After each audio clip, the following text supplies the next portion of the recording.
Hello, wonderful people. Welcome back to this wonderful channel where we bring you the topmost of the top news where they happen all over the world, back-to-back gist. If this is your first time of joining us on this channel, please go ahead and subscribe to this wonderful channel. Like, share, comment, and on your notification button so that whenever our news drop, you will be the first to collect it. Alright, let's go down to the news proper. Again, Ohaneze asks Buhari to release Nnamdi Kanu. APES Igbo Social Cultural Organization Ohaneze Ndi has again asked President Muhammadu Buhari to release Nnamdi Kanu, the detained leader of the indigenous people of Biafra. The President General of Ohaneze, Emmanuel Iwanyanwu, disclosed this on Thursday in Oguta local government area, Imo State, during the flag-off of ceremony of Oguta Orash River Dredging project, which was broadcast live on Channels TV as Lagos state-based television station. Mr. Buhari was represented at the event by the Vice President, Yemi Osibajo. Our Vice President, tell our brother and our son Buhari that the Ohaneze Ndi made up of over 6 million Igbos request that he should release Nnamdi Kanu, Mr. Iwanyanwu said at the gathering. He dismissed claims that the Igbo-speaking people of the Southwest will secede from Nigeria if IPOB leader was released. Igbos are not seceding from Nigeria. I don't see why anybody should say Igbos are seceding. Igbos are everywhere. We have investments. Are we going to leave our investment by seceding, he said. Mr. Iwanyanwu said he was passing the message to Mr. Buhari because the president had been given honorary membership in the Ohaneze and therefore under his Iwanyanwu authority, despite being Nigeria's president. I am now telling him, Mr. Buhari, that Nnamdi Kanu should be released before he, Buhari, depart office, he added. Ohaneze Ndi and other Igbo groups have repeatedly asked Buhari to release Mr. Kanu, who has been in the custody of Nigeria's Security Police, the State Security Service (SSS). Mr. Iwanyanwu, shortly after emerging as new president of Ohaneze Ndi last month, resolved to meet with Buhari to secure the release of Nnamdi Kanu. IPOB is a group leading the agitation for an independent Republic Biafra, which it once carved out from southeast and some parts of south Nigeria. Mr. Kanu was first arrested in 2015 but was granted bail in 2017. He fled the country after an invasion of his home in Afaroku near Umuahia, Abia State by the Nigerian military in September of that year. He was rearrested in Kenya and brought back to Nigeria in June 2021.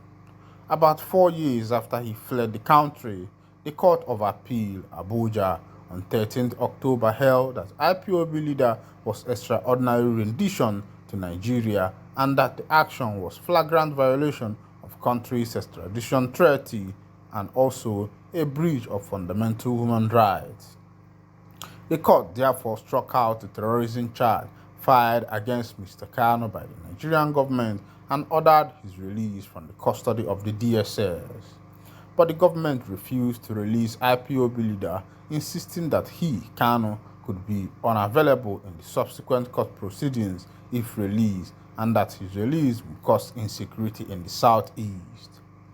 The government, through the Office of the Attorney General of the Federation, later appealed the court ruling and subsequently obtained an order staying execution of the court judgment at the Supreme Court. Mr. Kanu is challenging the stay of execution order stopping his release from SSS custody. The IPOB leader asked the Appeals Court to set aside the stay of execution order on the grounds that appeal court judge erred in law when they halted the execution of their own order which freed Nnamdi Kanu. My people, now don't hear as it happen. I think I will applaud Emmanuel Iwanyanwu for consistently demanding for the release of Nnamdi Kanu, who is the leader of the indigenous people of Biafra. Of course, you know what has been going on for some time now, that the federal government of Nigeria has refused to let Nnamdi Kanu go out of the DSS detention, even after the appeal court discharged and acquitted Nnamdi Kanu. After this discharge and acquittion, they still, through the Office of Attorney General, they appeal to the High Court so that the appeal court can stay their judgment, so that judgment will not hold. And now, through the Supreme Court, the people stayed that judgment of the appellate court and decided that Kanu will not be released, which is very wrong. Because this is should I call it an abuse of power? The federal government of Nigeria, they are abusing power. They are using their power just to do anything they want. This is an abuse of power. The appellate court has released Nnamdi Kanu. He said discharged and acquitted. It means that there is no more charge against him. And now the federal government, through the Office of the Attorney General, moved ahead, decided that judgment should be stayed. It is only in Nigeria that you see this kind of thing happening.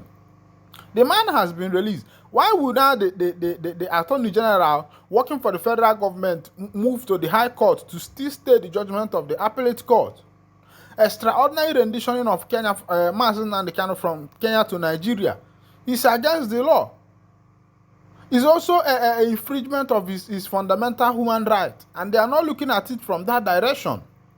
What they are saying is that if Kanu is released, there will still be more insecurity in Nigeria, forgetting that the everything that is happening in the southeast now is because Nnamdi Kanu is still in the DSS detention. The sit at home that was ordered the other time in the whole of the southeastern part of Nigeria was to pressure the federal government to release Nnamdi Kanu. It was not because the people in the southeast, right? Southeastern people are business people. They like doing business. They love their business. They love being in their business.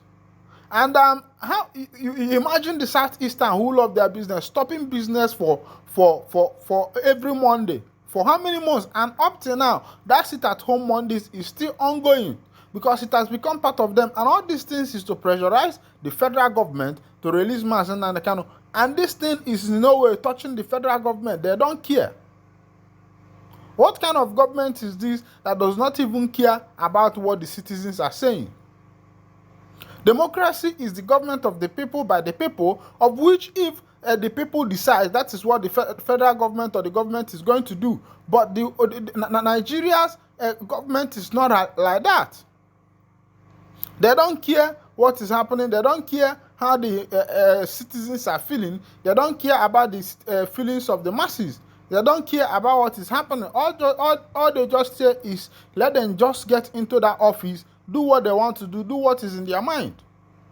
That is why up to today, senators in the southeast that are being given allocation to fix their their political jurisdiction, they have not done it.